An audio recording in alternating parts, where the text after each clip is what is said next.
Oke, selamat datang di tutorial FM Indonesia bersama dengan saya Sulaiman Santoso.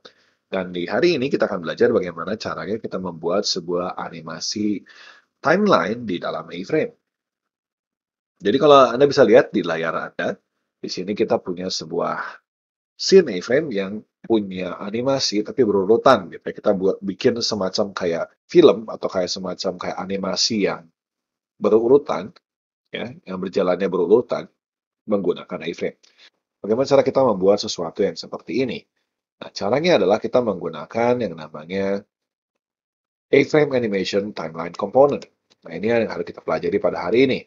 Tapi sebelum kita mempelajari A-Frame Animation Timeline Component di sini, kita harus terlebih dahulu mempelajari bagaimana cara menggunakan yang namanya Node Package Manager atau NPM.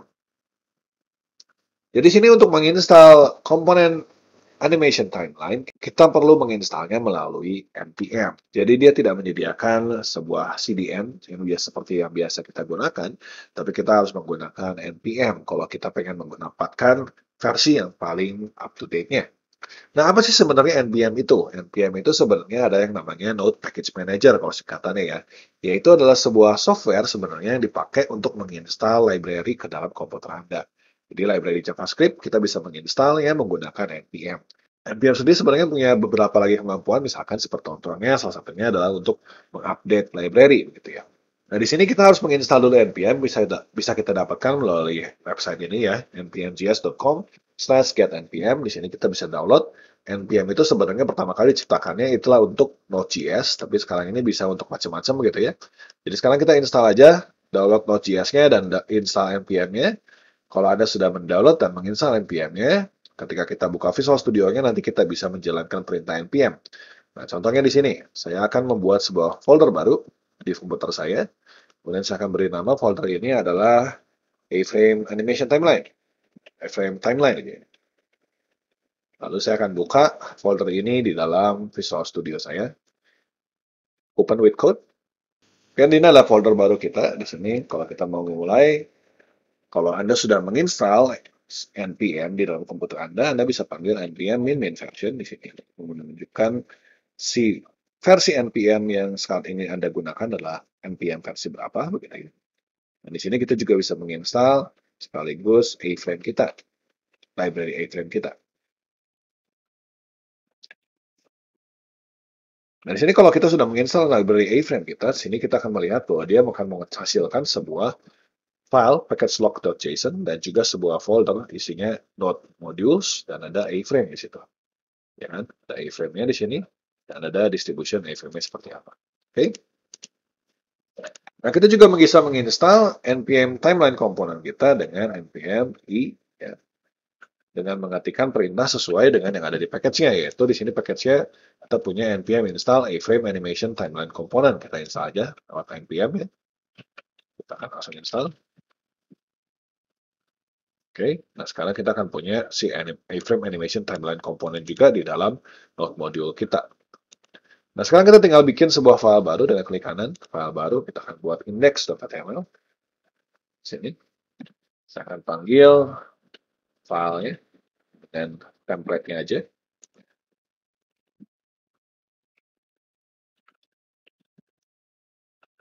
Di sini kalau kita pengen memanggil si A-Frame-nya, kita tidak perlu menggunakan CDN lagi, tapi cukup kita langsung menggunakan node module aja. Di sini ada A-Frame, ya. Kemudian dist-nya, di file distributed-nya adalah A-Frame master, mau yang biasa atau mau yang langsung min.js juga boleh, terserah kita mau pakai yang mana. Nah, kita pakai yang master aja di sini, untuk A-Frame kita. Dan untuk A-Frame animation-nya kita juga akan panggil dari node modules. Jadi ini kita punya si komponen-komponen ini itu di dalam komputer kita. Jadi kita nggak perlu pakai CDN lagi, tapi langsung sudah menggunakan yang lokal. Sini ada A-Frame timeline component.js. Ya, oke. Nah, sekarang kalau kita sudah punya seperti ini, mari kita coba aja apakah dia bisa menghasilkan sebuah scene A-Frame seperti biasa. Kita akan buat sebuah A-Scene. Sebuah A-Scene di sini. Kita ada dalamnya punya sebuah A-Box. A-Box-nya punya position. Seperti biasa, ada di 0, 1,5, dan yang 3. Kemudian kita akan kasih warnanya sebagai merah aja nih. Oke. Nah, sekarang hasilnya kita akan punya sebuah box merah seperti biasa kalau kita menggunakan iframe. Cuman kali ini kita tidak menggunakan CDN, tapi menggunakan node module yang terdapat di sini. Nah, sebenarnya kalau Anda sudah biasa menggunakan Node.js, Anda juga bisa menggunakan berbagai cara yang lain ya.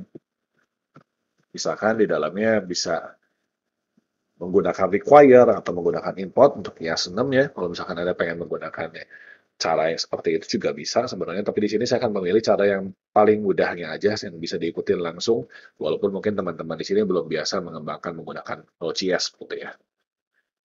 Nah, mari kita lihat di dalam iframe animation timeline komponen ini sebenarnya ada komponen apa aja sih di situ ya. Komponen utama dari iframe animation yang timeline ini adalah sebenarnya namanya animation timeline ya. Animation timeline ini bisa kita pasang di scene kita begitu.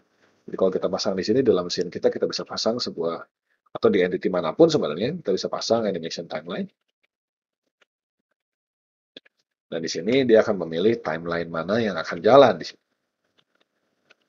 Misalkan timeline 1. Ini tagnya huruf kecil ya. Nah, di sini sebenarnya kita bisa memilih pakai keras ya, di sini ada bisa sebenarnya dia memilih sebuah ID. Sebenarnya yang dilakukan di sini adalah dia pengen memilih mau menjalankan timeline yang ID-nya apa. Jadi di sini kita harus membuat sebuah timeline. Jadi animasi itu berdasarkan timeline. Yang dimaksud dengan timeline adalah sekumpulan animasi yang akan berjalan secara berurutan. Jadi di sini misalkan di dalam box kita akan buat beberapa animasi ya.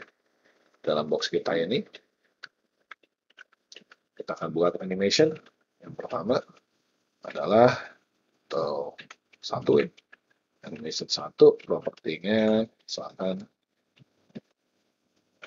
position from 0,1,5 mm biasanya. Kemudian ke 2-nya 0,1,5 min 10, saya menjauh ya. Duration-nya kita akan kasih 2000 detik. Kita punya sebuah animation position sampai 2000 detik untuk animasi pertama kita ini ya. Kemudian kita punya animation kedua kita. Sini kita akan pakai dia untuk rotation. Rotation ini dari 000 misalkan, jadi 360.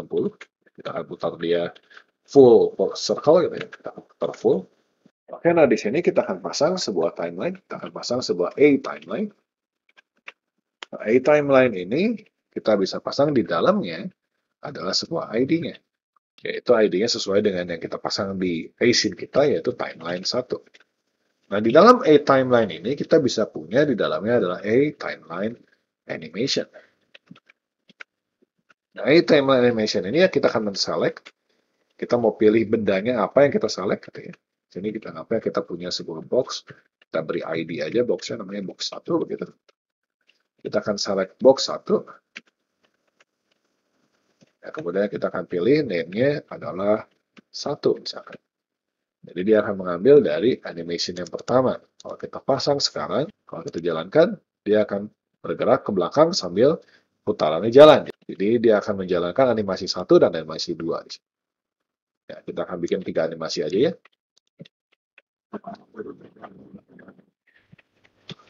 3 animasi aja ya. Animasi yang ketiga,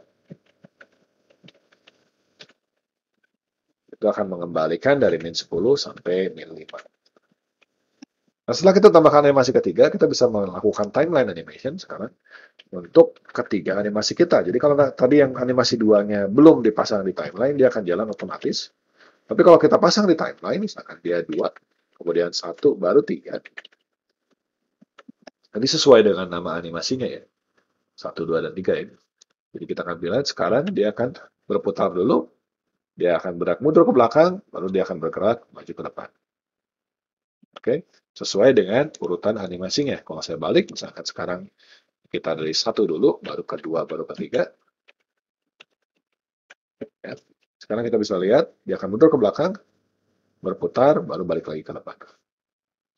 Nah, supaya animasi kita nggak langsung jalan di sini, kita akan pasang, kalau teman-teman lihat, tadi kan masih berputar ya, kita akan pasang autoplay, di sini, autoplay, sebagai false untuk semua animasi kita, supaya tidak terjadi tiba-tiba jalan sendiri begitu.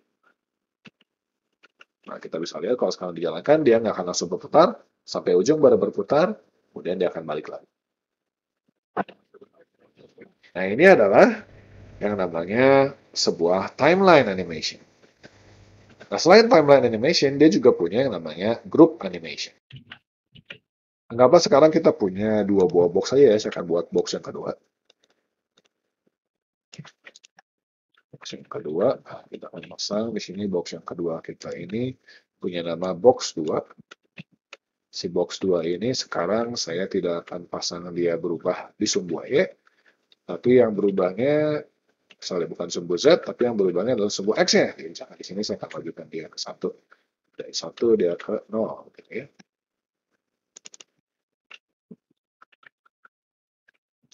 Posisinya di bin 1, ya warnanya adalah green. Dua buah box seperti ini, yang dia belum jalan karena belum dipanggil timeline animation-nya ya. Sekarang kita akan punya timeline lagi. Tapi kali ini misalkan saya mau pasang dia dalam sebuah timeline group. Supaya misalkan si timeline animation box 2 saya ini akan saya coba kita copy aja, tapi sekarang kita ganti jadi 2 begitu. Nah, sekarang kita akan jalankan ketika selesai box 1 beres animasinya, kita akan jalankan box 2, tapi sekaligus berjalan antara animasi berjalannya dengan animasi berputarnya. Jadi kalau namanya iTimeline Group, itu adalah kalau kita pengen menentukan sebuah animasi yang berjalan secara bersamaan. Sedangkan untuk yang timeline animation ini adalah untuk menentukan animasi yang berjalan secara berurutan. Gitu ya. Kalau tidak di dalam grup, dia akan berjalan secara berurutan. Tapi kalau dia berada di dalam grup, dia akan berjalan secara bersamaan. Jadi kalau misalnya kita pilih ini berdua sekaligus, dalam grup yang sama, kita bisa pindahkan yang 3 ini ke bawah. Nah, kita akan dapatkan dia berputar dan mundur, kemudian balik. Oke, sekian aja sih sebenarnya tentang pengenalan penggunaan timeline animation di dalam iframe. Semoga bermanfaat. Kita akan bertemu lagi di video-video selanjutnya. Terima kasih banyak.